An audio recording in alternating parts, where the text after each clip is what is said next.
लोग कहते हैं कि कोलकाता की गलियां और हावड़ा ब्रिज ये तय करता है कि बंगाल की गद्दी पर कौन बैठेगा।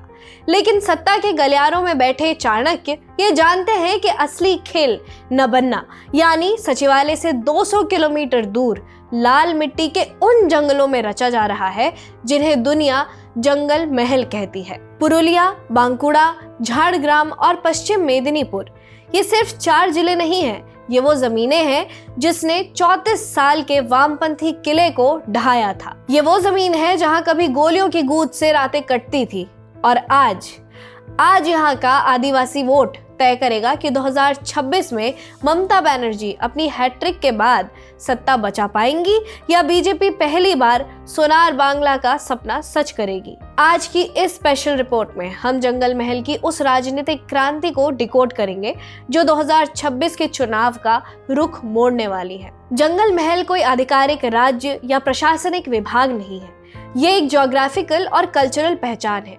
इसमें मेनली 4 डिस्ट्रिक्ट्स आते हैं, लेकिन इनकी 40 से 50 विधानसभा सीटें पूरे बंगाल में 294 सीटों वाली विधानसभा में किंग मेकर की भूमिका निभाती है।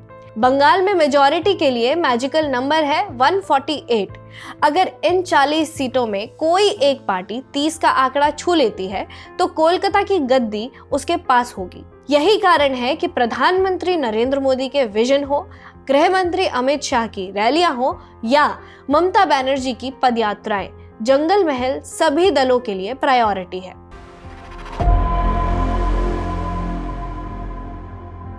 कहानी को समझने के लिए हमें जंगल महल की क्रोनोलॉजी को समझना होगा। आज जो बीजेपी वर्सेस टीएमसी की लड़ाई दिख रही है, उससे पहले यहाँ एक और ताकत थी। 1977 से 2011 तक यहाँ लेफ्ट का राज था, लेकिन गरीबी और बेरोजगारी ने यहाँ माओवाद को खाद पानी दिया। 2000 के दशक में यहाँ पैरेलल गवर्नेंस चलती थी। पुलिस चौकियों पर हमले और नेताओं की हत्या तो आम बात थी। जंगल महल वामपंथ का किला बन चुका था।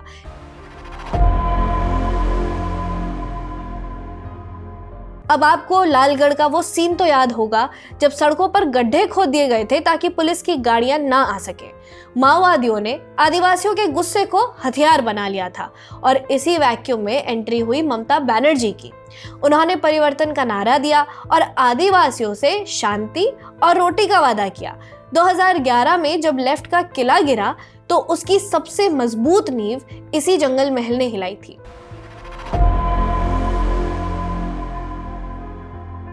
ममता बनर्जी ने सत्ता में आते ही ट्विन ट्रैक मॉडल अपनाया। एक तरफ माओवादियों के खिलाफ सख्त कार्रवाई और दूसरी तरफ डेवलपमेंट पे जोर दिया।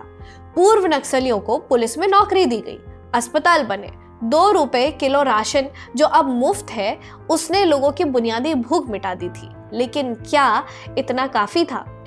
झाड़ग्राम में एक छोटे से गांव में 65 साल के शंभू सोरेन अपनी फटी हुई बनियान को ठीक करते हुए कहते हैं कि साहब, पहले रात में गोलियों की आवाज से डर लगता था, अब सुबह उठते ही खेत के सूखेपन को देखकर डर लगता है। शांति तो आई, लेकिन सिंचाई का पानी नहीं आया, रोजगार नहीं आया। शंभू का बेटा आज मजदूरी करने गुजरात के एक कारखाने में रहता है। यही जंगल महल का असली दर्द है। शांति का सन्नाटा तो मिल गया, लेकिन डेवलपमेंट की गूंज गायब है। ममता ने जो फैसले लिए उसे जमीन पर लोगों का जीवन नहीं बदला।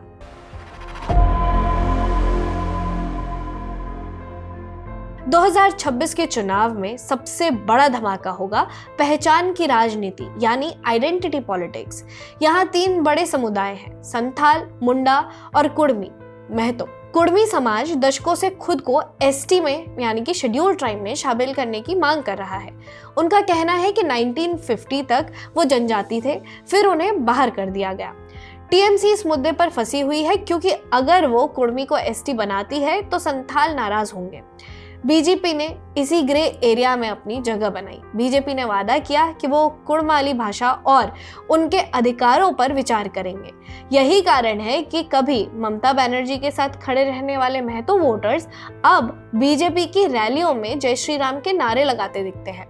जंगल महल के जंगलों में एक और चर्चा तेज है, वो है करप्शन की चर्चा। स्थानीय आदिवासी युवाओं का आरोप है कि केंद्र से आने वाला पैसा और राज्य की योजनाएं नीचे तक पहुंचते पहुंचते स्थानीय नेताओं की जेब में चली जाती है। मनरेगा का फंड रुकना एक बड़ा पॉलिटिकल मुद्दा बन चुका है। टीएमसी इसे केंद्र की साजिश कहता है, जबकि बीजेपी इसे टीएमसी की चोरी बताती है। यहाँ तक कि पूर्व माओवादी नेता और अब टीएमसी का बड़ा चेहरा छत्रधर महतो ने भी ये माना था कि अगर बजट का सही हिस्सा जनता तक पहुंचता तो बीजेपी का यहाँ नामो निशान नहीं होता। अंदरूनी कलह और बाहरी उम्मीदवारों को टिकट देना टीएमसी के लिए आत्मघाती साबित हो रहा है। तो ये कुछ आंकड़े हैं जो कि आप स्क्रीन पर देख सकते हैं। इन आंकड़ों को ध्यान से देखिएगा। 2019 में बीजेपी ने यहाँ क्लीन स्वीप किया था। 2021 में ममता बनर्जी ने लक्ष्मी भंडार और दुआरे सरकार जैसी योजनाओं से वापसी की, लेकिन 2024 के लोकसभा नतीजों ने फिर चौंकाया। पुरुलिया और विष्णुपुर में बीजेपी मजबूत रही तो झारग्राम और मेदिनीपुर में टीएमसी ने बाजी मारी थी।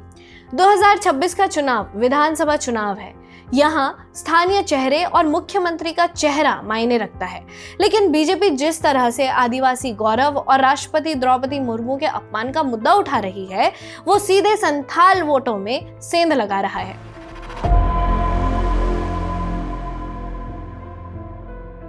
सबसे पहला है भूमि अधिकार और पट्टे का मुद्दा। आदिवासियों के लिए जमीन उनकी जान है और बीजेपी यही कह रही है कि टीएमसी उनकी जमीनें छीन रही है। दूसरा मुद्दा है सिंचाई और माइग्रेशन का मुद्दा। जंगल महल के युवा आज भी काम के लिए चेन्नई, बेंगलुरु और गुजरात जाने को मजबूर है और पलायन यहाँ सबसे बड़ा दर्द बन चुका है। तीसरा मुद्दा है लक्ष्मी भंडार वर्सेस डबल इंजन का मुद्दा। ममता की सीधी नकद ट्रांसफर योजना यानी लक्ष्मी भंडार महिलाओं के बीच एक सुरक्षा कवच है। ऐसे में ये भी सवाल उठते हैं कि क्या बीजेपी का double engine, direct benefit transfer और विकास के वादे क्या इस चीज को तोड़ पाएंगे?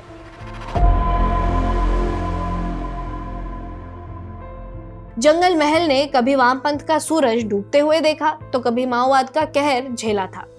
आज यही जंगल महल बदलाव की एक नई इबारत लिख रहा है। अगर बीजेपी यहाँ 30 सीटें ले आती है तो ममता बनर्जी के लिए सत्ता बचाना नामुमकिन हो जाएगा, और अगर ममता अपनी सोशल वेलफेयर योजनाओं के दम पर इस किले को बचा लेती हैं तो 2026 के बंगाल इलेक्शन की हिस्ट्री में उनकी सबसे बड़ी जीत होगी। याद रखिएगा, बंगाल का चुनाव कोलकाता के एसी कमरों में नहीं बल्कि पुरुलिया की तपती धूप और झारग्राम के घने जंगलों में लड़ा जा रहा है, क्योंकि जंगल महल सिर्फ एक इलाका नहीं, बंगाल की सत्ता की चाबी है। आपको क्या लगता है, क्या लक्ष्मी भंडार का जादू चलेगा या जंगल महल में बीजेपी का कमल खिलेगा?